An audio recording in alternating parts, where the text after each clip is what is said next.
Good afternoon. It's been a great day, hasn't it?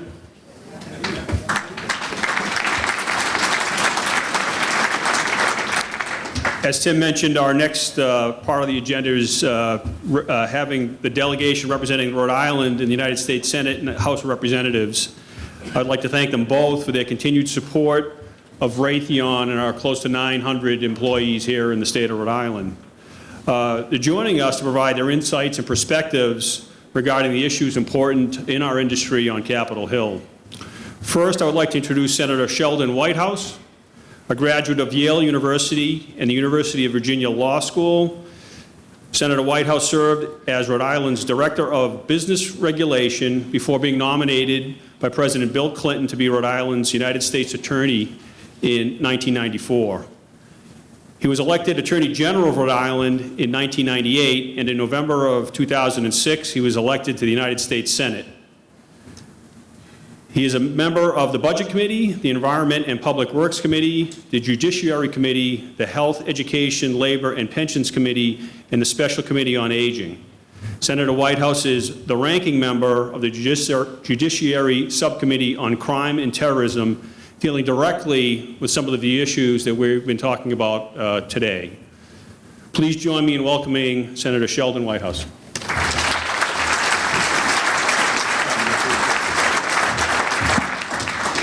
Thank you, Tom, for that wonderful introduction, and thank you to SENEDIA and to Raytheon and to our entire Rhode Island defense community for making this such a successful event.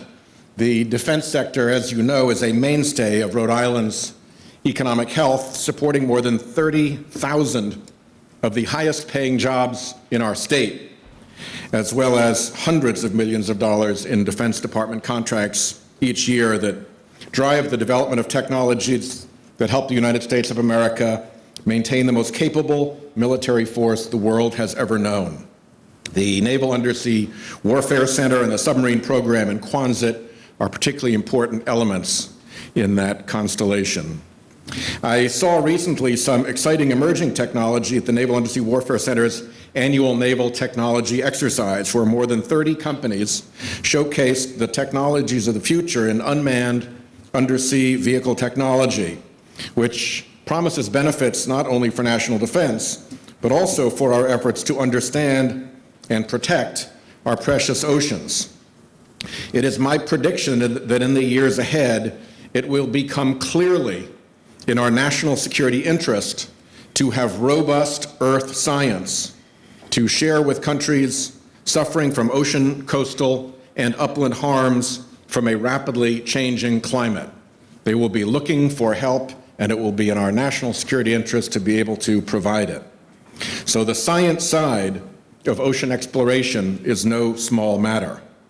And of course, SENEDIA's work to develop a Rhode Island-based Undersea Technology Innovation Center will help build on our state's deserved reputation as a national leader. I am the son and grandson of Foreign Service officers, and I recognize that the United States is and must remain the dominant force for peace in the world, working alongside all of our international partners and using all of our strengths, from our economy to our military, to build a safer and more secure world. An essential part of keeping Americans safe is anticipating and countering emerging threats. Too often, government falls victim to what the 9/11 Commission called a failure of imagination, the inability to adapt to a changing threat environment. No threat environment is changing faster than our cyber threat environment. We have long underestimated the cyber threat and been slow to harden our defenses. Fortunately, I serve in a congressional delegation that not only contains Jack Reed, who is the ranking member and perhaps soon to be chairman of the Senate Armed Services Committee, but also that contains Congressman Jim Langevin, who will be speaking shortly, and who is the wisest and most thoughtful and persistent voice on cybersecurity on the House side, and is frequently recognized by the New York Times and the Washington Post as the go-to person in the House of Representatives. Since I've been in the Senate, I've tagged along with Jim on the Senate side and was the author of the first Intelligence Committee report on cyber in the Senate. So we are well represented, particularly by Congressman Langevin, in Rhode Island on this cyber issue, and the warnings that we're getting could not be clearer. I'll mention 3 game changers from just the past year. Last December, hackers carried out an unprecedented attack on the Ukrainian power grid. In the dead of winter, they were able to infiltrate computers within a number of electric distribution facilities and cut power to roughly 30 Ukrainian substations, plunging nearly 250,000 people into cold and darkness. To cover their tracks and make the damage more difficult to repair, the attackers then disabled the computers they had infiltrated by overwriting all the operating software. And just to add a little bit of extra pepper to the sauce, they disconnected the emergency power supplies servicing the power distribution centers, so the Ukrainian operators had to restore power in the dark. It would be tempting to conclude that our superior American grid technology would have fended off a similar attack. But the expert reviews and reports are that the targeted Ukrainian facilities were actually better defended against cyber attack than some equivalent facilities in the United States. Even more troubling, experts believe that the attack would have been harder to mitigate in the United States because we no longer have the analog era manual backup switches that help operators restore power in the Ukraine incident. So that's one. The second came to light back in March when the Department of Justice unsealed its indictment of 7 agents of the Iranian government conducting sophisticated cyber attacks against the United States. The indictment charged the Iranian defendants with using zombie networks of compromised computers, known as botnets, to target the U.S. financial system. The defendants are alleged to have attacked 46 different financial institutions by flooding their computer servers with data through the botnets. The attacks cost tens of millions of dollars to remediate and caused hundreds of thousands of customers to lose online access to their financial accounts. One of those Iranian operatives is also alleged to have hacked into the control system for the Bowman Dam in Rye, New York. The attacker was actually able to gain full control over the dam's operations and would have been able to open the dam's sluice gate and release stored water had the dam not been undergoing maintenance at the time of the attack. But it's a clear signal of the ability of a cyber attacker to cross into the physical universe and create damage. A final warning has unfolded as ransomware has infected a particular critical infrastructure of the United States, our hospitals. When the MedStar consortium of hospitals was struck with ransomware earlier this year, doctors lost access to patient records and scheduled surgeries had to be delayed or canceled. As we expand our reliance on electronic health records, and for very good reasons, by the way, these consequences will only worsen. So it's clear that we need to harden our cyber defenses, and there are common sense reforms that Congress can implement to mitigate the threat. The first step would be to power up our cyber prosecutors and investigators against cyber attackers. Senator Lindsey Graham and I have created a new federal offense for hacking critical infrastructure with more significant penalties when it's critical infrastructure. It would also create a new offense for the emerging criminal trade of trafficking in botnets, being the broker selling access to botnets. And finally, it would expand the Department of Justice's authority to seek injunctions and shut down these botnets before they create harm. To better protect our own federal networks against cyber attacks, we also ought to set up a roving inspector general for cybersecurity within all of our civilian agencies. A single specialized office dedicated to federal cybersecurity with authority to do white hat tests of agency security could attract world-class talent, and it would spur federal agencies to keep pace in the cyber arms race against hackers. Currently, this responsibility is spread across 73 inspectors general throughout the federal government, with predictable results. The executive branch can also take some useful steps to get the story out about what is happening. There is so much overclassification of this on the defense side, and so much shyness about having any conversation on the private side that much information about cyber attacks never reaches the American public. It is dangerous in a popular democracy to have a public that is ill-informed about a threat to national security. So I'll be recommending to the President to create an office charged with reporting to the American people the actual state of the intrusions and threats we face, with the power to declassify. That's what will give it its teeth. With the power to declassify information that would contribute to the public's understanding of the cyber threat.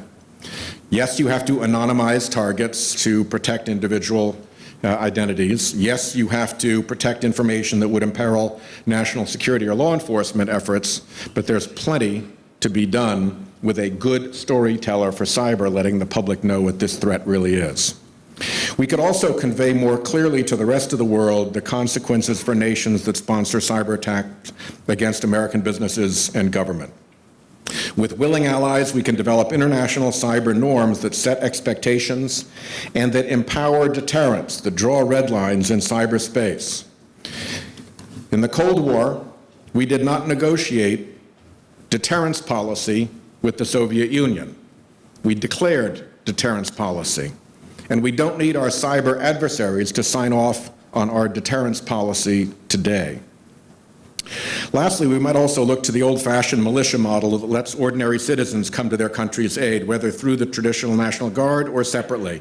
Because in this cyber theater of operations, it really doesn't matter how someone's hair is cut, or whether they can't or won't do push-ups, or if they like to sleep in until noon.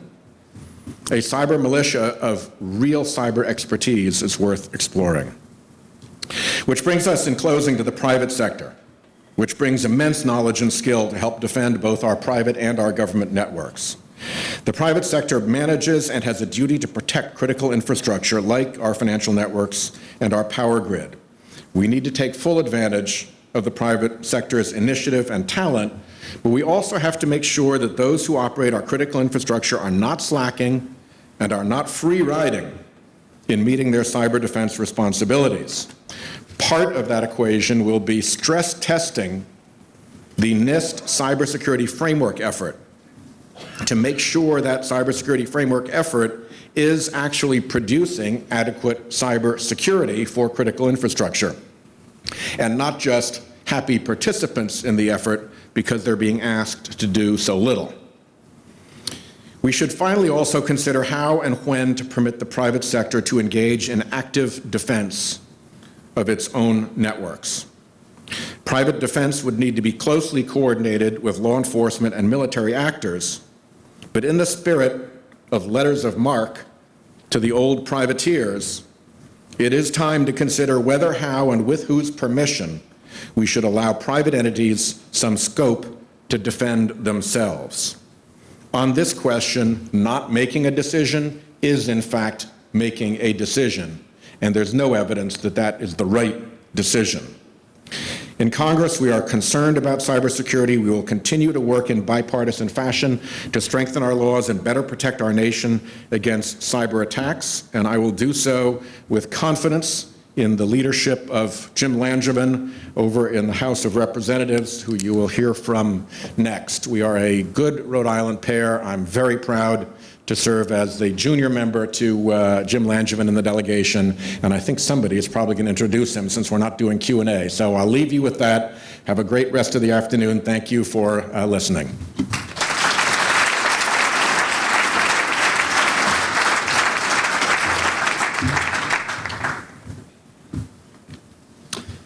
Thank you, Senator Whitehouse, for your remarks. Our next speaker is, as just mentioned, Congressman Jim Langevin.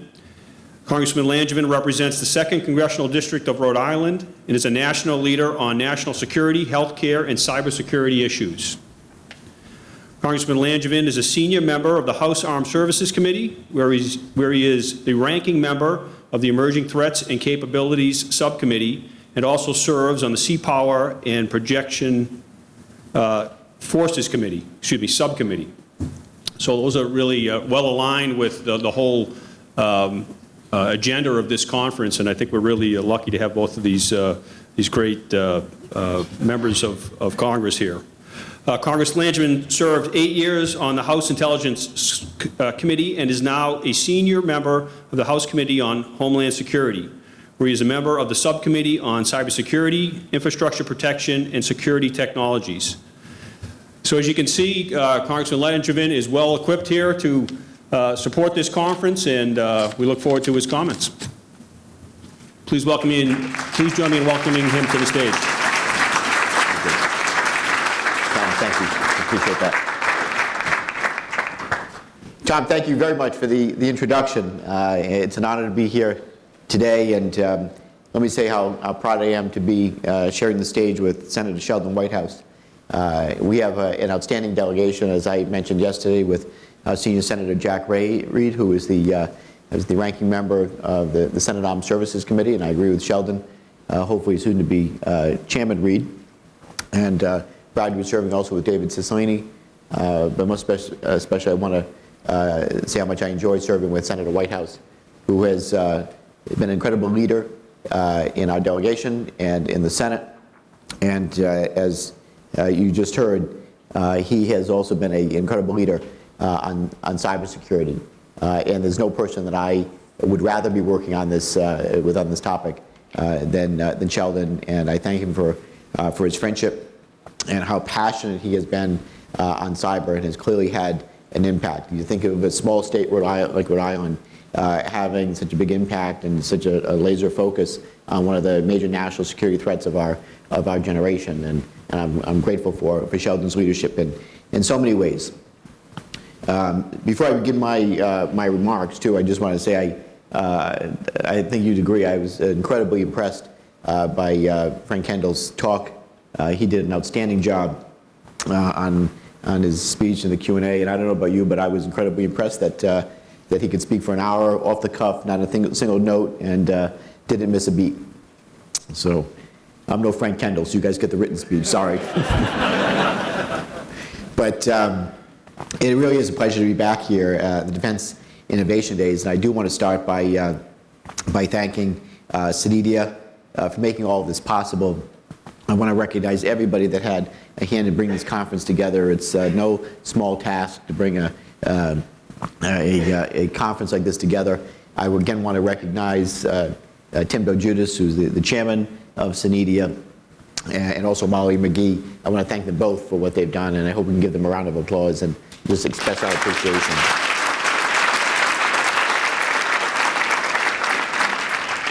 And I too want to thank both Raytheon and General Dynamics for being the major sponsors of this event. Clearly, two amazing companies that bring great capabilities to our military and to our warfighter, and as are all of you in this room, great supporters in that effort as well. So thank you. But we are very proud of our very robust defense industry here in Rhode Island, as I've said many times, and it's a real economic engine. As Sheldon mentioned, over 30,000 jobs, good-paying jobs that really do serve as the highest paying sector in our state's economy. So no small issue, for sure.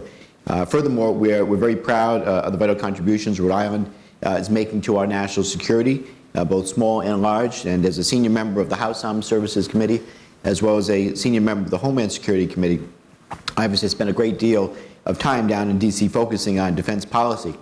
And so I'm pleased to be able to share some insights with you today, and to take all that Rhode Island has to offer back to Congress. And Sheldon did a great job of really doing a deep dive on cyber, and although I'm going to touch on that, I'm also going to touch on other national security things that I'm focusing on. So clearly our nation right now is facing an era of unprecedented uncertainty and change. Across the globe, we're seeing the development and proliferation of advanced military technologies and warfare techniques that mean we can no longer take military superiority, our military superiority, for granted. It's my job to represent you, as I see it, and to represent your innovative spirit in the halls of Congress to address these very challenges. And within the House Armed Services Committee, I sit on, as Tom mentioned, the Sea Power and Projection Forces Subcommittee, and also serve as the ranking member of the Emerging Threats and Capabilities Subcommittee. So this year, both subcommittees have faced a myriad of challenges, from evaluating biochemical hazards to special operations commitments to providing the U.S. Navy's shipbuilding priorities over the years to come. So the Emerging Threats and Capabilities Subcommittee spends a great deal of time on critical issues that encompass advanced technologies like electronic warfare and directed energy, research and development initiatives, special operations forces, autonomous systems development, and of course my favorite topic, cybersecurity, just to name a few. So I'm glad that in my role as ranking member of the subcommittee has allowed me to continue to direct the conversation towards cybersecurity, a domain that is ever evolving and one that is here to stay. And I've often said that we will never again see modern warfare on a small level or a larger level that does not have a major cyber component to it. So I can't tell you what the cyber debate is going to look like a year or two from now. What I can tell you is that it will be quite different from what it is today, and almost unrecognizably different than when we started working on this issue nearly a decade ago. So cyberspace, as you well appreciate, is a vast arena, meaning a wide attack surface for people with bad intentions to act against, and therefore a great need for robust defenses. So nowhere is this more urgent, of course, than in the area of critical infrastructure, the basic services that we all rely on every day. It's where the most damage can be done, like to our water supply, to our electric grid, gas, transportation, communications, healthcare, and banking systems. All of these systems are effectively, of course, latched on to an internet backbone that was never designed with security in mind. And we obviously have to continue to focus on protecting them at every level, from municipal to federal to the private sector. So I'm very proud that Rhode Island has emerged as a cybersecurity leader in this area, and I look forward to working with partners across the spectrum to continue advancing these important goals. Similarly, my work on the Sea Power Subcommittee is one that strikes quite close to home as well. And I'm exceedingly proud of the work that Rhode Island does to ensure that our nation's interests are protected beneath the seas, and I'm honored to support that work in Congress. As a senior member of this subcommittee, I'm proud to work with Congressman Joe Courtney, a good friend who knows these issues inside and out, and we are on speed dial together on the issues that affect particularly our submarines. So I oversee our naval forces, both on and under the waves, as well as our long-range aviation assets, which together are paramount to our nation's ability to project power and presence around the globe. So this year, we made great strides in the National Defense Authorization Act, which is going through conference right now, as you all know, to ensure robust advanced funding for submarine procurement, as well as continuous production modeling to keep our Virginia-class and our future Ohio replacement, now known as the Columbia-class boats, under cost and ahead of schedule. And I'm very impressed, I continue to be impressed with Electric Boat's ability to continue to deliver these great platforms, as I mentioned, ahead of schedule and on budget. Job well done in those fronts. With these two provisions widely supported across both chambers of Congress, I know that we're well on our way to an NDAA that will benefit Rhode Island's industrial base for years to come. So advanced undersea technologies, of course, will greatly increase the capability of our submarine fleet, even as we face a concerning reduction in overall fleet size. This is highlighted by the new Undersea Technology Innovation Center coming to Rhode Island, which I know will serve as a hub for national undersea technology excellence. Governor Raimondo, I believe, was spot on when she noted recently that Rhode Island's maritime sector is one of our economy's truest strengths, and that we obviously have to continue to invest in such a vital area of industrial growth. And while Congress itself may not move at the speed of light, we do value the rapid development, testing, and commercialization of innovative undersea technologies, and this center, I know, will accomplish that goal and further move it along, and I look forward to the day when its doors actually open. So now, if I could just maybe look briefly at some of the areas that we're going to need to focus on in 2017. First of all, once again, cybersecurity is going to continue to be a critical facet of every aspect of our operations going forward. And we have to move the ball forward at the federal level with the passage so we have moved the ball forward with the federal level with the passage of long overdue information sharing legislation, something that I've worked on for many years, that's already helping agencies and industry to collaborate and mitigate risks in cyberspace. And now I hope that we can come together on legislation, of course, to improve data breach notification standards, a version of which I've introduced in the House, in order to help individuals protect themselves and know when their information has been compromised. I think companies have the obligation when they're holding customers' data that if it's compromised to let people know as soon as possible, but I also think that we need a federal standard so that we're not having a patchwork approach as to when notification has to take place.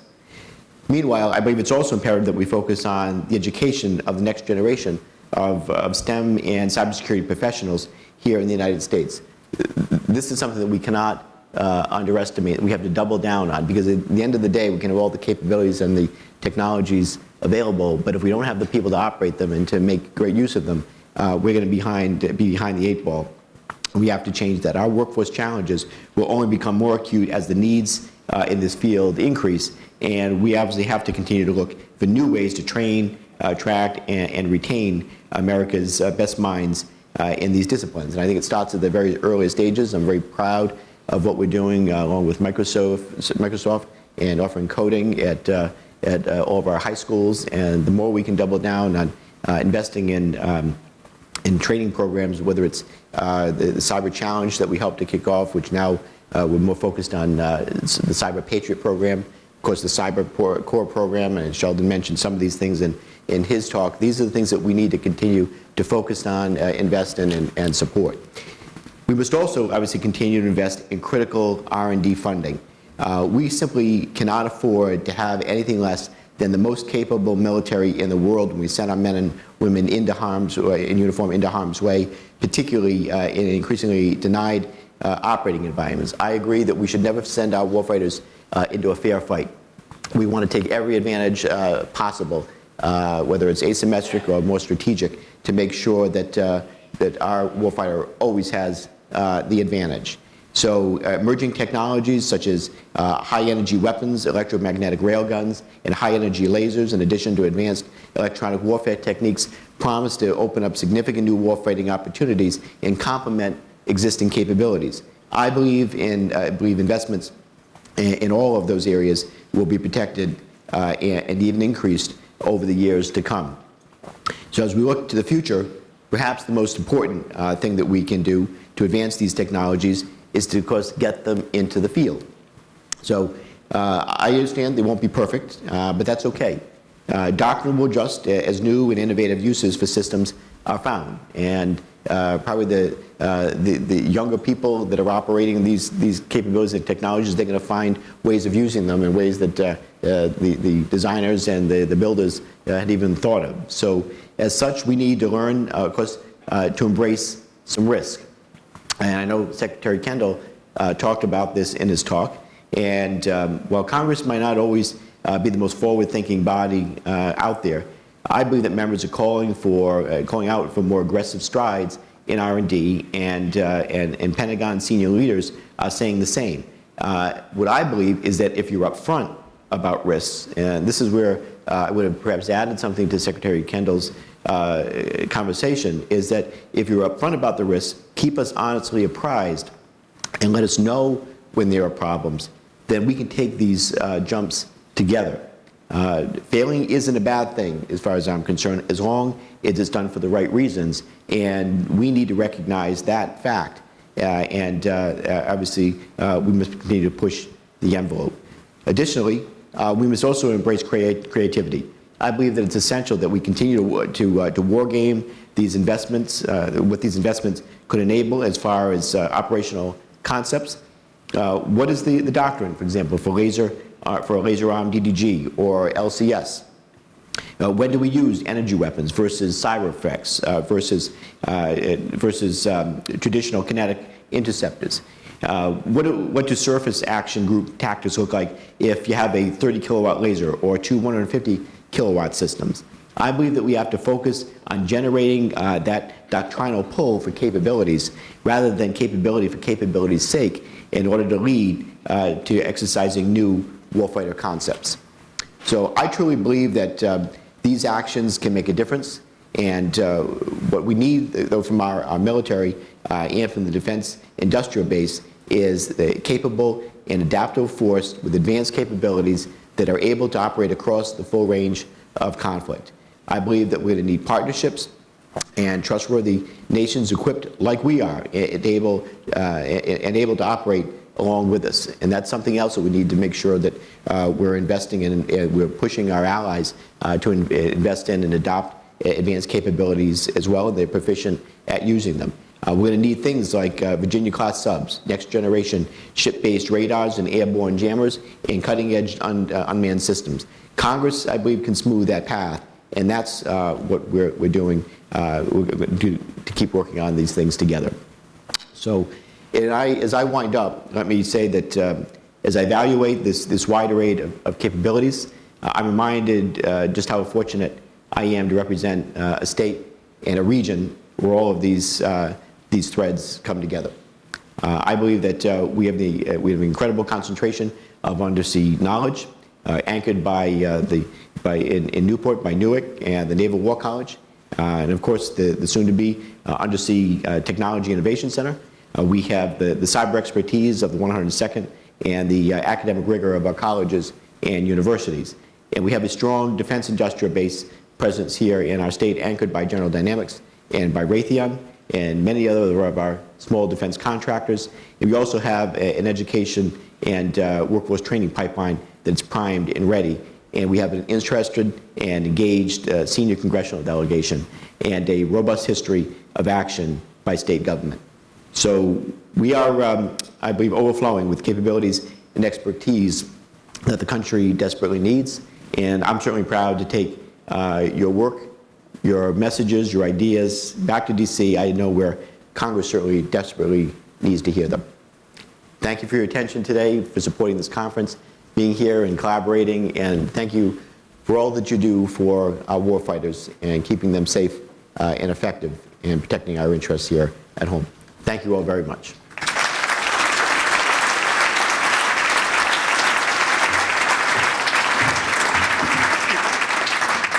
Is Senator Whitehouse still in the room? Right. Oh, he left. I forgot to give him his coin, but I'm going to give Congressman Langevin a coin. I can make sure Sheldon gets his, I promise. Thank you. Even better, Sandra's here. She can make sure. Great. Thank you. So thank you for all that you do. Your leadership in the Congress on all of these very difficult issues is very much noticed by our industry. And the people of Rhode Island, I know, cherish your representation because they know how much you care about their well-being. So thank you very much. Thank you, Tom.